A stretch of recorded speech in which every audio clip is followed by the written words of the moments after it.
I'm going to put you up at the top here, right by the front door. Right there. Roll. Actually, it'd be best if he's in the middle of you guys, because then he can, no matter. Flip around the other way? Or? No, stay where you were. Okay, that's good. Why don't we do this? Why don't we have Leo? Why don't you stand right off camera, right here for a second, and then Rick, why don't you call him in and let him walk and stand right there. Terrific. And I'll stand back, Leo, so you've got plenty of space. Yeah. To Walk that far. So get back together. Okay. And then at this point, from a transition, just say, you know what? And the best thing is we have Leo here, so let's talk to him about the car. All right. Do you want Rick to do that? I want Rick to do that. Okay. All right. Action. You know, and the greatest thing is we have Leo here to talk about the car himself. Leo, come on over, please. Great to see you. Thanks for coming in, Leo. It's great to see you today. What do you think? When's the last time you saw Fantastic. Oh, all right. Did you ever think you'd see your car again? No, I thought it was a pile of iron someplace. That's we were really pleased to find it. We were really pleased to find you. It was just a few weeks ago we found you for the first time. We wanted to talk a little bit about the car and how you built it. So remember the things we've been talking about recently on the phone. We want to go over some of that detail again, if that's okay with you. But back when I was reading the magazines, it said it took 9 years for you to build this car. Oh, that's about right, I guess, on and off. I didn't work on study, but you know. Okay. Did you, you started with the design of it. How did you come up with the design of this? Did you work with anyone on design, or was it primarily yourself? No, I just knew what I wanted. We changed the windshield on. It was originally, you know, a flat windshield in the 50s. And this windshield came out, I think, 54 on a Ford. Okay. So I had to go down and buy a framework. And I swapped it over to a curved windshield, which was pretty far-fetched in those days.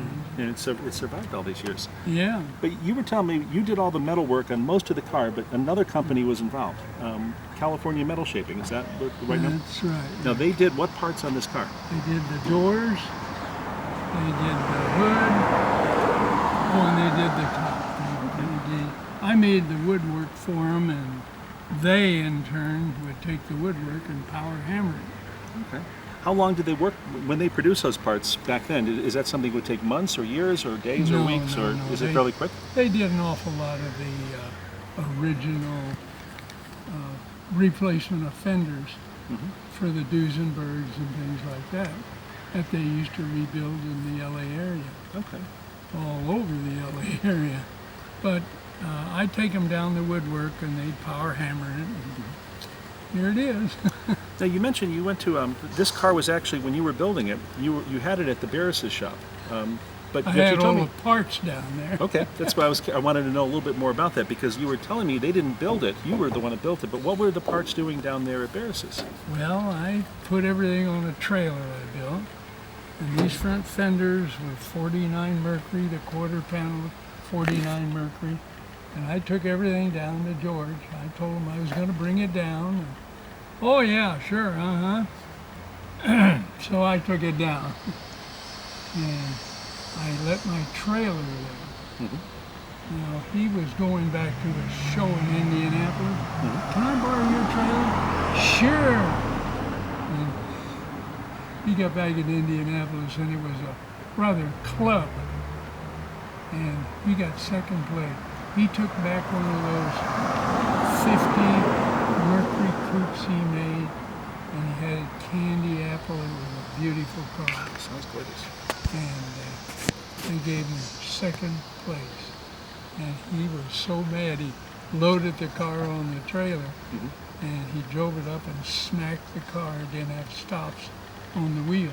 And he drove up on that trailer and smacked it into the front of the car he was towing. And he said, that wasn't the worst thing happened. He said, I got in the car and I was so mad. He said, I turned around and drove off a curb and bent one of them wheels. And he looked at me and he got all excited. What kind of a wheel was that thing? What'd you make that trailer out of? Oh, yeah, I guess I should have told you. I didn't think he'd bend a wheel. He said, I found an old man that straightened it for me because we couldn't figure out. Nobody in Indianapolis knew what the heck the wheel was. Cord. Oh, wow. Wow. Yeah, oh my. So when you got back, or when George got back, Were they guiding you on the design or teaching you how to build, or what does Sam? Because Sam, you had told No. me Sam was helping in some way.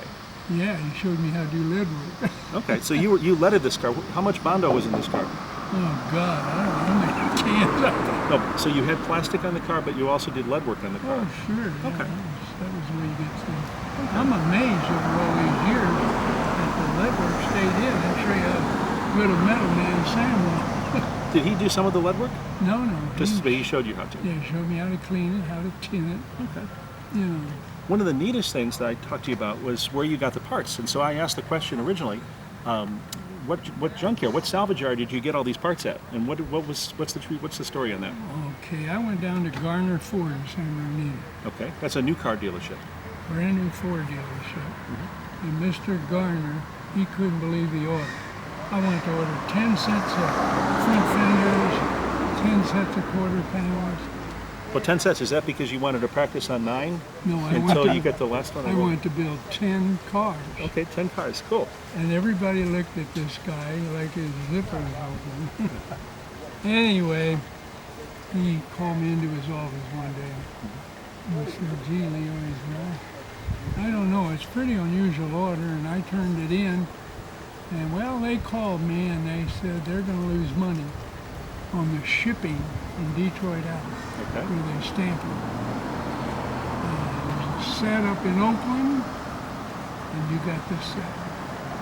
Okay, so you got one set. Your order was for 10, but you got one. So that's what we're looking at here, the new fenders. So these were new, and so in terms of, and the doors were new because California Metal Shaping new, and the hood was new.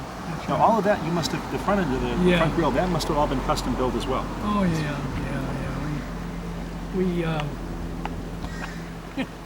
We started building this thing, and one thing led to another, and they did away with the metal in there. I had a piece of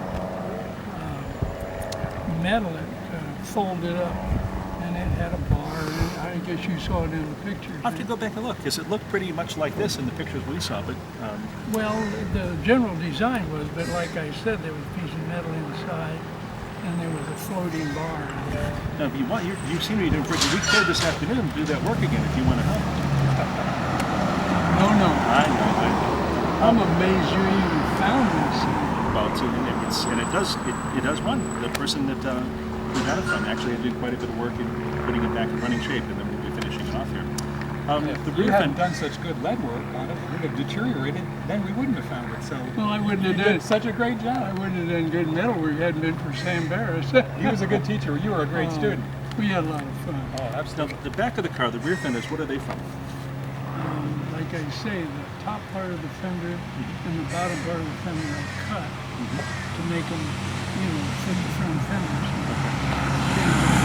They're 49, they're convertible, just like the front fender. And the trunk, is that an original trunk? Yes. You didn't make any changes to the trunk? No, So one part of the car was easy. The trunk was easy. not really. No. I had to round the corners and all that stuff. I think they're still rounded, aren't they? Yeah, well, we'll take a look at it in a bit. You can see all the work. In fact, some of your interior is still in. I don't know if you looked at it yet, but some of the interior from 50 years ago. Yeah. What year was the last year you saw this car? Remember? There was a car dealer, I can't think of his name now, out in Basin.